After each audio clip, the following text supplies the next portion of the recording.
میں جو کچھ بھی ہو رہا ہے وہ صرف ایک جنگ نہیں ہے، وہ ایک مکمل plan game. President Donald Trump has told the Israeli farmers Gaza میں گرتے ہوئے بم، ہزاروں معصوم بچوں کی لاشیں۔ Children have become the latest casualties in fighting between the Israeli army and Iran میں اسکولوں کے اوپر گرتے ہوئے بم، جہاں پر ایک ہی لمحے میں سینکڑوں کی تعداد میں بچیوں کو شہید کر دیا۔ Aggressors have also targeted a school. لبنان کے اندر قتل و غارت، اور دوسری طرف امریکہ اپنے ملٹری بیسز کے ذریعے پورے مشرقی وسطی کو، پورے مڈل ایسٹ کو گھیرے گا، اور تیسری طرف اسرائیل کھل کر حملے کر رہا ہے، اور پوری دنیا کی بڑی طاقتیں تھام۔ لیکن سب سے خطرناک بات یہ نہیں، سب سے خطرناک بات تو یہ ہے کہ آج 2 ارب سے زائد مسلمان ہونے کے باوجود بھی مسلمان صرف دیکھ رہے ہیں، نہ کوئی خوف، نہ کوئی اتحاد، اور نہ ہی کوئی طاقت۔ اور یہی وہ لمحہ ہے جسے آج سے 1400 سال پہلے حضرت محمد مصطفیٰ صلی اللہ تعالیٰ علیہ وآلہ وسلم نے بیان کر دیا۔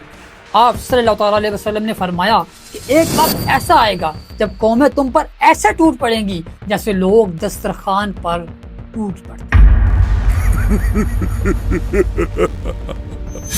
تب صحابہ کرام نے پوچھا کہ یا رسول اللہ، کیا ہم اس وقت تعداد میں کم ہوں گے؟ آپ صلی اللہ علیہ وسلم نے فرمایا کہ نہیں، بلکہ تم لوگ تعداد میں بہت زیادہ ہوگے، لیکن تمہاری حیثیت ہوگی پانی کی جھاگ جیسی۔ اور آج غزہ ہو، ایران ہو، یا پھر پوری مسلم دنیا، ہر جگہ پر یہی منظر نظر آ رہا ہے۔ لیکن اصل سوال یہ نہیں کہ یہ سب ہمارے ساتھ کیوں ہو رہا ہے، اصل سوال تو یہ ہے کہ ہم یہاں تک پہنچے کیسے۔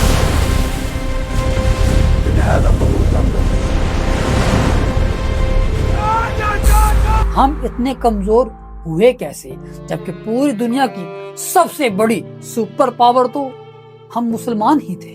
اس کے پیچھے کی کہانی کیا ہے، چلیے سمجھتے ہیں۔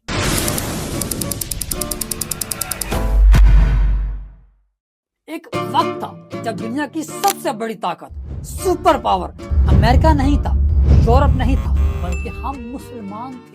بغداد علم کا مرکز تھا، اندرس سائنس کا مرکز تھا۔ مسلمان دنیا کی سب سے بڑی سپر پاور تھے، سب سے بڑے سائنسدان تھے۔ اسی دور میں الجبرا بنی، اسی دور میں میڈیسن نے ترقی پائی، اسی دور میں فلکیات اپنے عروج پر پہنچی۔ پوری دنیا بھر کے بادشاہ مسلمانوں کے نام سے تھر تھر کانپتے تھے۔ وہیں دوسری طرف یورپ میں ایک ایجاد، پرنٹنگ پریس، ایک ایسی مشین جس نے علم کو عام کر دیا۔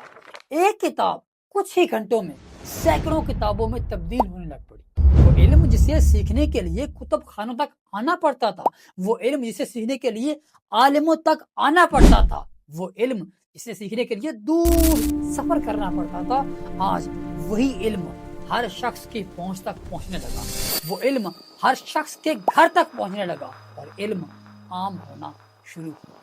دیکھتے ہی دیکھتے یورپ بدل گیا، لیکن جب یہ ٹیکنالوجی مسلم دنیا تک پہنچی، اسے قبول کرنے کے بجائے ہم نے اسے مسترد کر دیا، نکار دیا، ریجیکٹ کر دیا۔ ایون ہم نے تو کہا کہ یہ ٹیکنالوجی، یہ ایجاد حرام ہے۔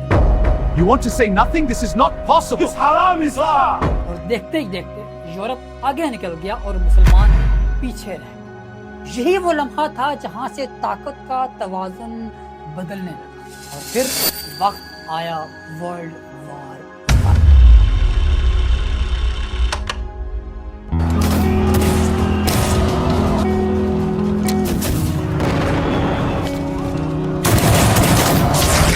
جہاں سے مسلمانوں کا ظاہری زوال شروع ہوا، جس کے بعد خلافت عثمانیہ ختم، مسلمان دنیا ٹکڑوں میں تقسیم ہونے لگ پڑی، سرحدیں کھینچ دی گئیں، اور پھر اس زمین پر ایک ایسا فیصلہ ہوا جس نے مسلمانوں کی تاریخ بدل دی۔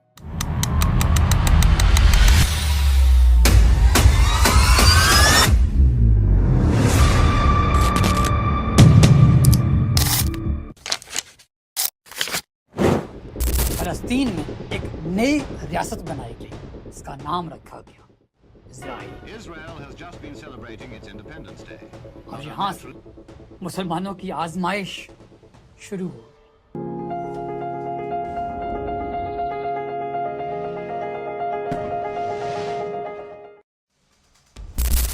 اور پھر دیکھتے ہی دیکھتے مسلمانوں کی دنیا میں بھی ایک عظیم لیڈر ابھرا، شاہ فیصل بن عبد العزیز۔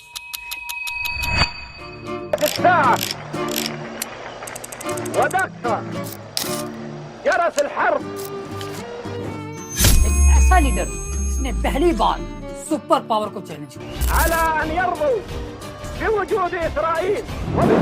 مسلم ممالک کو اکٹھا کیا، اسرائیل کے خلاف کھڑا ہوا، اور پھر اس نے دنیا کا سب سے خطرناک ہتھیار استعمال کیا، دا آئل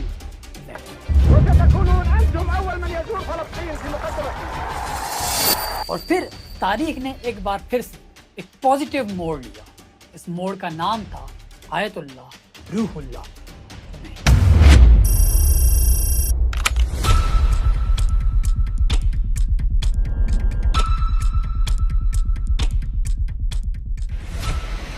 انہوں نے کہا کہ اسلام صرف عبادت نہیں بلکہ اسلام ایک نظام ہے، اسلام ایک نظریہ ہے۔ انہوں نے انقلاب برپا کیا اور پھر ایک نیا چہرہ سامنے آیا، یعنی اسلام کو ایک نیا لیڈر دیکھنے کو ملا، اس کا نام تھا علی خامنہ۔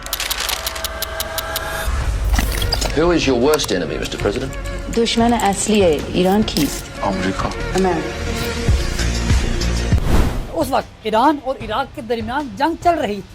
اس جنگ کے باوجود بھی جب ایک رپورٹر نے ان سے پوچھا کہ آپ کا سب سے بڑا دشمن کون ہے، تو انہوں نے عراق کا نام نہیں لیا، کسی اور کنٹری کا نام نہیں لیا، انہوں نے صرف ایک ہی نام لیا، امریکہ۔ امریکہ۔ یہاں سے ایک نئی جیو پولیٹیکل جنگ شروع ہوئی۔ آج جنگیں صرف توپوں سے، تلواروں سے یا پھر بندوقوں سے نہیں لڑی جاتی۔ میڈیا، پروپیگنڈا، اکانومی، یہ بھی تو سب سے بڑے ہتھیار ہیں۔ بنیامین نتنیاہو اور عالمی طاقتیں اپنے مفادات کے لیے فیصلے کرتی ہیں، اکانومی کو گراتی ہیں، اکانومی کو اٹھاتی ہیں۔ مسلمان آج بھی تقسیم ہیں، مسلمان آج بھی آپس میں لڑ رہے ہیں اور ان کو ہتھیار بیچ کر امریکہ فائدہ اٹھا رہا ہے۔ تو یہاں پر سوال یہ نہیں کہ مسلمان آخرکار کمزور کیوں ہیں، بلکہ اصل سوال تو یہ ہے کہ کیا ہم اپنی غلطیوں سے کچھ سیکھیں گے؟ کیا ہم علم، اتحاد اور شعور کی طرف واپس آئیں گے، یا پھر ہم ہمیشہ ایسے ہی لڑتے رہیں گے، یا پھر ہم ہمیشہ ایسے ہی رہیں گے پانی کی جھاگ کی طرف؟